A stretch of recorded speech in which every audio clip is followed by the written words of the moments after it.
Yann. Alors, à l'honneur aujourd'hui, une très belle innovation qui concerne notre santé à tous et surtout les informations que l'on peut collecter et regrouper sur un machin. C'était le projet de la sécurité sociale déjà en 2004. 1 milliard d'euros dépensés et on n'a toujours vu rien venir, si vous voulez. Donc c'est un petit peu dommage. Mais effectivement, l'idée est là, c'est qu'à chaque fois que vous alliez chez un médecin, à l'hôpital ou n'importe où, vous puissiez, sur une carte, arriver à rassembler vos comptes rendus médicaux, vos examens médicaux. Et à chaque fois que vous iriez consulter un médecin, même un nouveau médecin, vous puissiez donner l'accord à ce médecin de regarder vos antécédents, vos examens médicaux, etc., etc. Alors la Sécu en a rêvé et Adnan El-Bakri, qui est urologue interne à Reims, l'a fait et il a créé donc ce passe-care avec, vous l'avez vu, un QR code. Non pas un QR code, mais un QR code. C'est assez joli. Et effectivement, avec cette carte, il y a déjà 200 000 personnes qui l'ont, cette carte, et peuvent effectivement... vous la voulez ? Oui, je vais regarder. Et 200 000 personnes qui peuvent ainsi stocker de façon sécurisée leurs dossiers médicaux. À chaque examen médical, peuvent absolument tout stocker. Alors, il y en a un là-dedans aussi qui est super impliqué, qui adore tout ça, c'est l'acteur Christophe Lambert. Oui. Mais oui, parce que ce garçon, dernièrement, est allé prendre la parole devant 1000 start-upers. On lui a demandé de le faire parce qu'il est très impliqué dans les nouvelles technologies. Il pourrait être à ma place ce matin, il ferait la chronique très très bien, bien mieux que moi. C'est quelqu'un qui est très impliqué et là, il a dit, là, il faut le soutenir parce que ce qu'il est en train de faire... L'engagement. Mais oui, parce qu'on est les seuls à le lancer et il y a une attente quasiment mondiale sur ce genre de choses. Donc vous allez regarder, c'est très simple de fonctionnement et on se demande même pourquoi on n'a pas fait ça plus tôt. Regardez.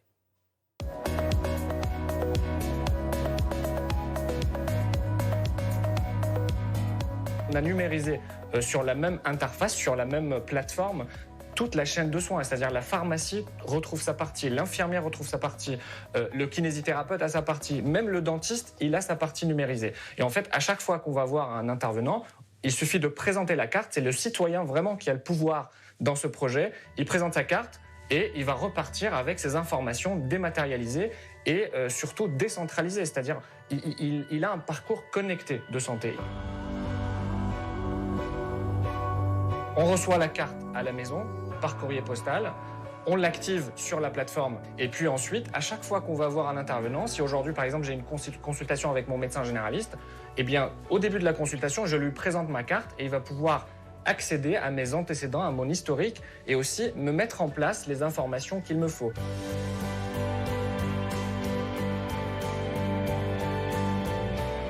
C'est un engagement humain.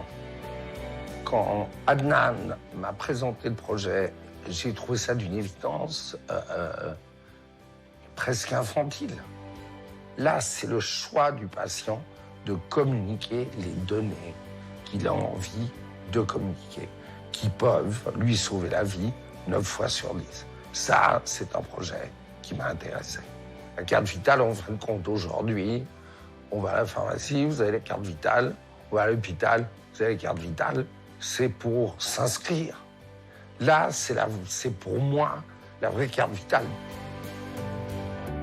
C'est obligatoire qu'on arrive à s'entendre pour que les gens soient sécurisés, non seulement sur un plan sécurité sociale, mais sur un plan accident.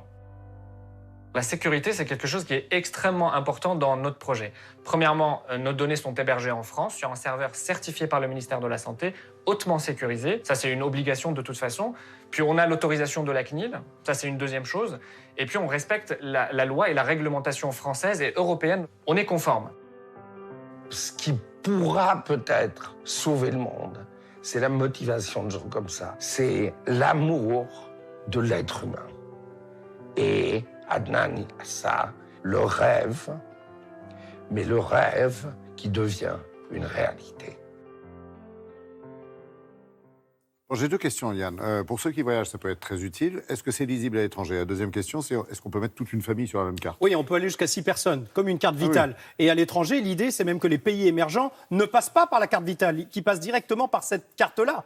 Parce que eux, bien souvent, ils n'ont encore rien développé en termes de numérique. Et donc, l'idée, c'est de pouvoir développer ça. Et bien évidemment, lors de vos voyages, vous pouvez donner accès à un médecin, à votre passé, j'allais dire, médical. C'est vous qui le décidez. et la traduction se fait aussi instantanément. Donc il y a aucun problème. C'est vraiment quelque chose d'avenir. Et puis je trouve que la phrase finale de Christophe Lambert est très philosophique et on sent qu'il y a vraiment il y a un attachement tout particulier à ce projet. Merci beaucoup Yann, belle info en tous les cas.